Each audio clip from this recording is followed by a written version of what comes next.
अगर आप एक उंगली किसी के ऊपर उठाते हैं तो 4 उंगलियां आप पे भी उठेंगी। ये मत सोचिए कि आप पे उंगलियां नहीं उठेंगी। कल रजनी निषाद के ऊपर दहेज लेने का आरोप लगा था। जो चीज़ें हमारे सामने आएंगी उसी पे बात करेंगे। हम निष्पक्ष बात करते हैं। सच्चाई, आज जो चीज़ें हमारे सामने आई हैं, सच्चाई पता चला है, उसके अकॉर्डिंग ये रिएक्शन है। तो नमस्कार, मैं काजल स्वागत करती हूँ आप सभी लोगों का रिएक्शन वीडियो में। दोस्तों, रजनी कौशल के ऊपर लगा था दहेज लेने का आरोप। और कहते हैं ना कि जब आप सच रहते हो तो एक ना एक दिन आपकी सच्चाई सबके सामने आ जाती है। आपको प्रूफ करने की ज़रूरत नहीं है। हालांकि कल रजनी ने एक शॉर्ट वीडियो में बोला था कि बहुत कुछ हो रहा है, मैं भी सच्चाई बताऊंगी। अभी रात हो गया है, कल मेरी वीडियो आएगी। लेकिन रजनी ने सोच समझकर कोई भी वीडियो अभी तक नहीं डाला है, या इन लोगों का आपस में बात हो गया होगा। लेकिन जाहिर सी बात है, ये पब्लिक है, इसको जो दिखाया जाएगा और उस पर सवाल करेगी। पब्लिक को गुमराह करना और पब्लिक को ब्लेम करना ये सरासर गलत है। जो भी ब्लॉगर आते हैं सिर्फ पब्लिक को पकड़कर बल भर सुना देते हैं, अपनी गलती नहीं देखते हैं या अपने आसपास के लोगों की गलती नहीं देखते हैं। हालांकि रजनी कौशल ने अभी तक कुछ बोला नहीं है, पर चीज़ें बोलने से पहले ही क्लियर नज़र आ रही हैं, है ना। कल शाम को मैंने देखा रजनी खूब रो रही थी, उसको तकलीफ हुआ था। और जाहिर सी बात है, जो इंसान किसी के लिए दिलो जान से करता है तो उसको तकलीफ होगा ही कि हम इनके लिए इतना कर रहे हैं, अपने शौक को पूरा कर रहे हैं, धूमधाम से कर रहे हैं और हमारे ही ऊपर इल्ज़ाम आ रहा है, तो रोना जाहिर सी बात है कि सही है। इधर मेरे सामने एक वीडियो आता है लाडो की बहन जी का, सीमा का ब्लॉग जो है, जिनका वीडियो, शायद ये नई नई ब्लॉगर है इसलिए इनको कुछ भी चीज़ों का समझ नहीं है। इनका भी मैं दोष नहीं कहूँगी कि क्या चीज़ यहाँ पर शेयर करना चाहिए, क्या चीज़ नहीं करना चाहिए। लेकिन यहाँ पर लाडो को तो नॉलेज है ना, 6 महीना रह के आई हैं उनके साथ में, तो इतना तो नॉलेज है कि क्या चीज़ को शेयर करना चाहिए, क्या चीज़ को नहीं। खास करके अपने शादी से रिलेटेड दहेज की बात सबसे पहला शुरुआत लाडो ने किया था। दहेज से रिलेटेड कि लोग पूछ रहे हैं कि क्या दिया जा रहा है, दहेज में क्या दिया जा रहा है।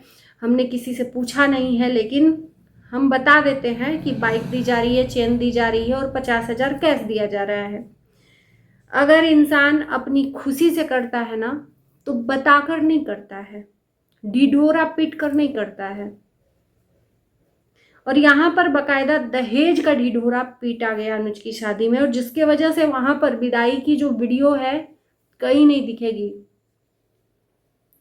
कहीं नहीं दिखेगी। क्योंकि विदाई के टाइम पर हमें किन्हीं लोगों ने कमेंट किया था कि वहां पे लड़ाई झगड़ा हो गया था, कुछ कहा सुनी हो गया था। इसके वजह से वहां से लोग चले आए विदाई करवाकर।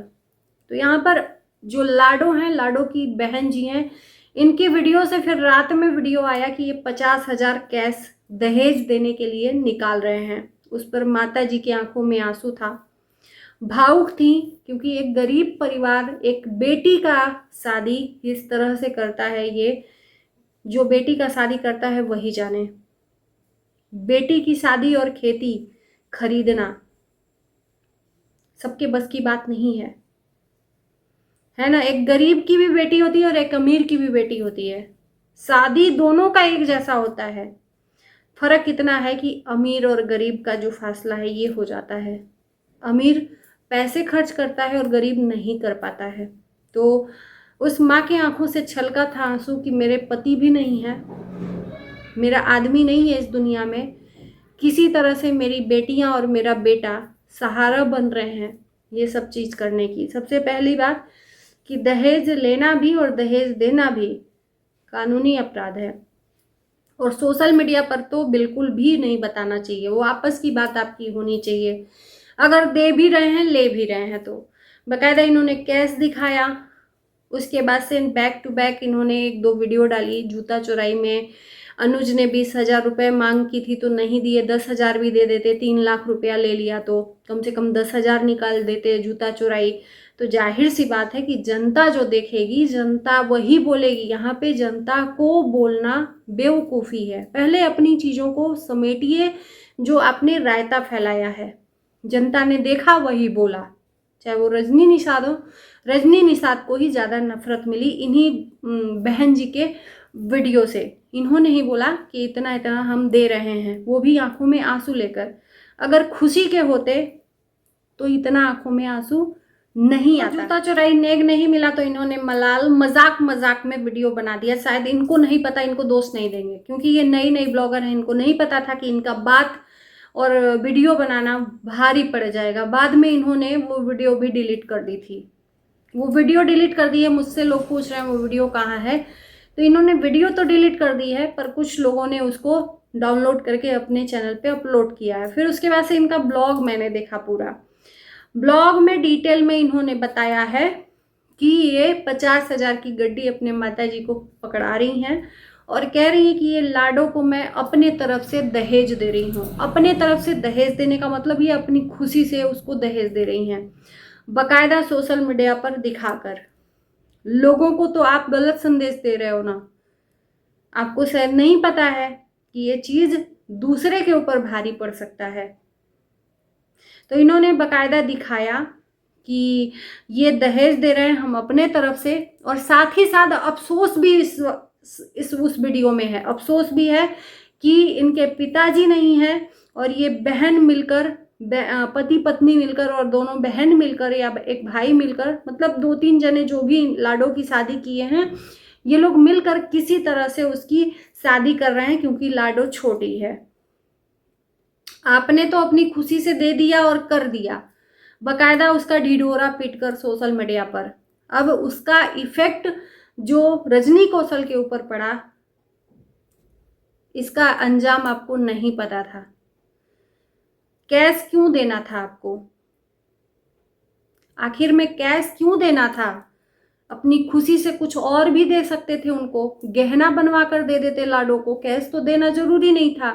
बाइक आपने दे दी, चेन दे दिया, 50,000 कैश का जो था वो खर्च हो जाएगा। तो अगर आपकी खुशी इतनी ही थी अपनी बेटी के लिए तो उसका गहना बनवा कर दे देती तो वो लाडो के पास रहता। कैश तो देंगी तो वो लोग खत्म कर डालेंगे, अपने खर्च में निकाल डालेंगे। तो कहीं ना कहीं मुझे ऐसा लग रहा है कि मांग इधर से हुई थी नहीं हुई थी, लेकिन इन्होंने पूरा ढिढोरा पीट दिया दहेज के नाम पे। दे तो रहे थे, अफसोस भी था, देने का अफसोस था कि हम बहुत मजबूरी में ये दे रहे हैं, वो भी कर्ज निकाल कर। इन्होंने सोने की चेन जहां से ली वहां सुनार के पास भी इन्होंने वीडियो बनाया कि ये देखो सुनार भैया को देने जा रहे हैं, वो भी किसी से लेकर।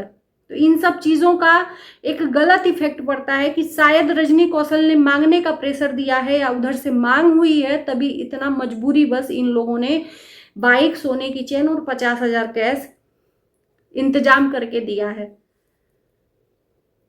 और शेयर करने का मतलब है कि ये जनता को बताना चाहती हैं कि देखो भाई हमसे दहेज लिया गया है, बट उसको डायरेक्टली हम नहीं बता सकते, इनडायरेक्टली बता सकते हैं कि हम अपनी खुशी से दे रहे हैं। अब हम जनता से पूछना चाहते हैं कि आप लोगों को क्या लगता है कि रजनी कौशल ने दहेज मांगा होगा या ये अपनी खुशी से दी हैं? बहरहाल दोनों के तरफ से मांगा भी गया है और दिया भी गया है तो भी गलत है। आपको बकायदा इस चीज़ को दिखाना नहीं चाहिए था, और दिखाया है अगर प्रूफ के तौर पे कि कल के डेट में ये आपको ब्लेम ना करें कि आपने कुछ नहीं दिया, और आपने प्रूफ के तौर पे वीडियो जनता को दिखाई है, तो भी ये देना और लेना गैर कानूनी है। शायद ये आप लोगों को पता होना चाहिए। अब कुछ लोग मेरे ऊपर आएंगे क्योंकि इसके पहले भी बोला था आपके पिताजी आपको दहेज नहीं दिए थे, तो मैं फिर बोलूँगी कि नहीं, बिल्कुल नहीं दिए थे, हमारे ससुराल से ही नहीं मांगा गया था, पिताजी बाद में देंगे। पिताजी वो बाद में देते, लेकिन हमारे ससुराल से बोला ही नहीं गया था। हमारे पिताजी ने बोला था कि कितना मांग है, उधर से मना कर दिया गया था, हमें कोई कुछ नहीं चाहिए, बस एक बेटी अपनी दे दीजिए। और ये मैं यहाँ पे ऑन कैमरा कह रही हूँ क्योंकि हमारी वीडियो दोनों तरफ के लोग देखते हैं, ससुराल और मायका। तो उम्मीद है कि जवाब मिल गया होगा। आज के ज़माने में भी लोग हैं इंसानियत है, क्योंकि वो जानते हैं जिनके घर में बेटियां हैं ना, वो अपनी बेटियों की शादी किस परिस्थिति में करते हैं। खेत तक बिक जाते हैं भाई साहब बेटी की शादी करने में, मामूली नहीं है। तो जो बेटी का दर्द जानता है वो किसी और की बेटी के पिता को दर्द नहीं देगा। और यहाँ पर तो लोचा है। इन्होंने बताया अपनी खुशी से हम दे रहे हैं, और उधर लोगों ने इनको ब्लेम करना शुरू कर दिया रजनी कौशल को। अगर खुशी से देती ना तो ये दिखाती नहीं। एक चीज मैं बता दूं, लास्ट में ये भी कह दे रही हूँ कि अगर ये खुशी से देती ना, जो 50,000 कैश है और चेन है और बाइक है, तो ये ढिढोरा नहीं पीटती। इनकी खुशी बिल्कुल भी नहीं थी, इनसे मांग हुई थी दहेज की। बाकी इस वीडियो को हम यहीं करते हैं एंड। किसी को बुरा लगे या भला लगे, मेरा काम है रिएक्शन देना। Bye bye. आपके कमेंट का हमें इंतज़ार रहेगा।